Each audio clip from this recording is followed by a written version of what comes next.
Have you ever felt like, man, I wish I could do things over again? Or I wish I had like a new blueprint to my life? Well, if that's you, that's what we're going to be talking about today on Boldly Driven Conversations with Bree. Join me. Welcome to Season 3 of Boldly Driven Conversations with Bree. And this season, we're not just recovering from burnout or people pleasing, but we're rediscovering our lives and we're giving ourselves permission to change everything. Okay, so if you've ever felt like, man, I wish I could do this over, or I'm in a spot in my life where I'm doing things over, today we're going to be talking about that new blueprint for midlife. What does that look like? How do we rewrite it, or how do we create the new blueprint and follow it so that we don't fall into the same pattern that made us feel stuck before? And I think the primary thing to remember here is the old blueprint was inherited, okay? It was something that we was not following what was ours, but we were following the shoulds instead of our soul desires, right? So we were acknowledging I should do this because it was ingrained in us from society, our family, community, etc. So example here is I should work harder. I should be a stay-at-home mom or perfect mom. I should retire at a certain age. So these are all shoulds that we've inherited from generations of people before us and how things were just this is how you should do things. But the problem with this is that this leads us to a life that may look good on the outside. It looks successful, but it's a life that makes you feel empty inside because you're not necessarily following your soul desires. You're following the blueprint of how you should do things. And this ends up leading us into a life where then we want to manipulate things and we feel like we're living a manipulated life or even a deceitful life because this is not how it's supposed to be for our alignment within our soul. It is how it's supposed to be on the outside, but the inside, we are costing ourselves peace and joy and happiness.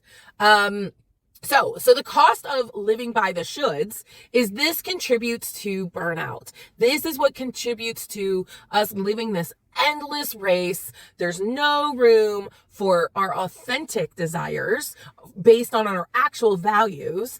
And this then leads us to a loss of identity. And then it feels like we're doing something wrong or bad when we actually follow something that is part of our soul desires. So that's what we're talking about. We're talking about we've decided we're like, yeah, I don't want to do that anymore. I want a new blueprint. I want to live on a new path. But how do we actually do that? So that's what we're talking about. How we live this new blueprint for our midlife. So the path for a new blueprint, let's get right into it. There's 3 phases, okay? Or 3 paths rather. The first path that we follow down is what we call the deconstruction phase. And this is a very painful phase of rebuilding and creating a new blueprint for our lives. We have to remember that we have to unbuild, we have to knock down, we have to remove, deconstruct before we put a new build. So if you are building a new house, what are you going to do? You're going to tear down that house and you're going to make sure that that foundation is ready to go before you rebuild a house on top of that foundation, right? So we need to deconstruct and unbuild before we rebuild, okay? And so what we're doing here is we're identifying all those old shoulds so that we can make sure we're not doing the shoulds in our new blueprints. And so a good question to ask ourselves would be, what in my current life am I doing because of obligation? What is a goal or something that I'm chasing after that doesn't actually light me up? What is it that I'm doing constantly that I really don't want to do? This is not for me. I'm doing it because I should or ought to do it because of an external validation or an external expectation that has either been placed on us or we have placed on ourselves. So these are some questions that we have to ask ourselves. What is it I'm chasing after that doesn't light me up? And what in my current life am I doing because of obligations? We have to tear it all down first, okay?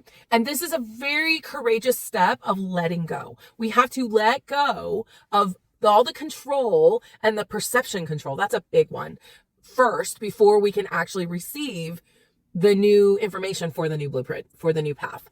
So an example here, let's give you some examples. So an example here is in your career. You've outgrown your job, okay? You absolutely, like, it's just not for you anymore. It doesn't light you up. You don't want to do it anymore. But you tell yourself and you believe that you should stay because of the 401k that you've put in here. And you don't want to get rid of that. You don't want to lose it. Or they start matching the 401k and it makes financial sense that you should stay in this career. And that old way of thinking is, oh, but just work your way up the ladder and find a new job that's up the ladder that will be more fulfilling for you within the same company, within the same realm of professionalism that you're in. Like, I'm in education. So instead of doing what I'm doing now, I should look for a different job. I should look for a job within the education system so that I stay with the company so I can keep the 401k, et cetera, et cetera, et cetera, right? So the old way of thinking, the old blueprint is you stay established no matter what. But what if your soul is just like, I just can't do this anymore? It's really scary to just jump ship when you've put time and energy into a certain career path. The new blueprint, though, is then what work aligns with my values. And it's really important for us to understand what our values actually are. We've talked about this before about values. So much of this new trajectory of life, this new blueprint, this change that we're talking about after living through burnout, after making choices that we don't want to make anymore, we really have to understand what our value system is, what our core values are, and really thoroughly understand them and make sure they're our values and not somebody else's values, or values based on community, or values based on what we've been taught in society by our families, intergenerational values. Like, what are our specific individual values? And that's something that I talk about in my coaching program. It's very early in my program because everything we do and we decide is from that foundation. Okay, so there's an example there in our career. Another example would be our social life. If you were a people pleaser, you would always say yes to every single invite you would get. You would try to make a way to get there. But the new way, the new path is saying, no, I cannot say yes right now. I need to say no so that we can say yes to things that are actually aligned with us, things that actually light us up, things that actually, bring us joy and pleasure and happiness. So that we can maybe have that quiet night in. That's totally valid. And then the third example I wanted to give you guys on this when we're deconstructing is our roles. This is a big one, especially for women in midlife. Our roles, we should plan a family. We should plan all the family events. We should be planning the calendar. We should make sure that we're taking care of everybody's needs, right? And the cost of that is what? We've talked about this before. We completely burn out. But then if we feel like we release that role of taking care of everyone and everything, what we're actually doing is we're not losing something. We're actually creating space for ourselves to be able to do things that light us up, that bring us joy.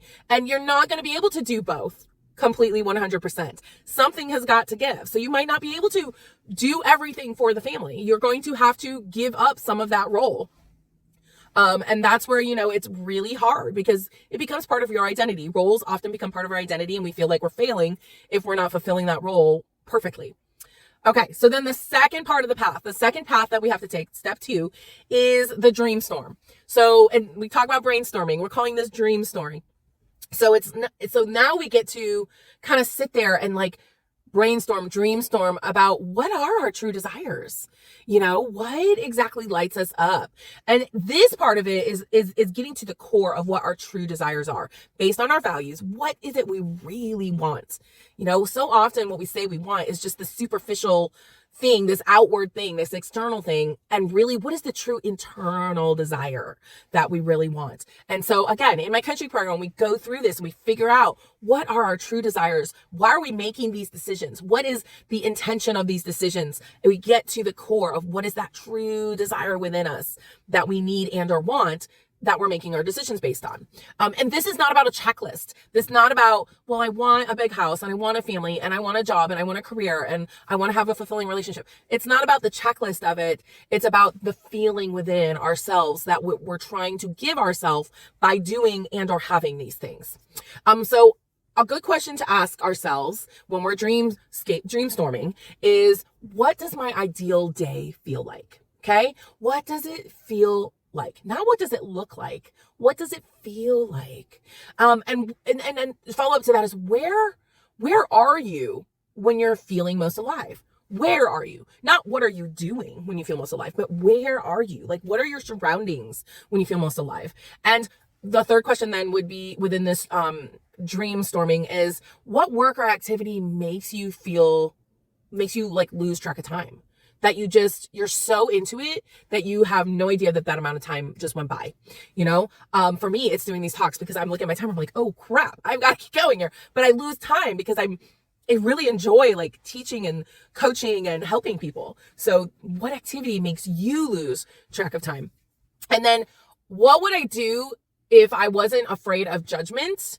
What would I create? What would I learn about? What would I do if that fear judgment was not there, was not present?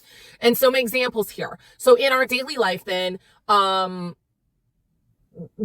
this would look when we're dream storming is, don't write about what it is that you want, like to make more money in our daily life. All right. So don't write like, I want to make more money. We're not going to write that to improve our life. We're going to write, what is the feeling of waking up to no alarm? What is the feeling of enjoying a quiet cup of coffee on the porch every morning and not having to rush off to work? What does it feel like to be able to have time for a creative hobby before you have to actually start work for the day? Because this is like freedom, like what does this feel like? Instead of, I need to have more money for my daily life, I want more freedom in my daily life. That's the feeling that I'm going after. So what does that look like? What does that feel like to actually experience those things? So for work, an example for work then would be, we're not going to write to get a promotion, right? We're not going to write that when we're dream storming. We're going to write instead the feelings of being in a meeting where your ideas are being valued and heard and seen, and that your talents are being used within this company that you're working for. It's what does that feel like to have that deep satisfaction of knowing that you're helping someone or a situation? Like, what does that feel like to be in that situation with your work? That's how we're dream storming.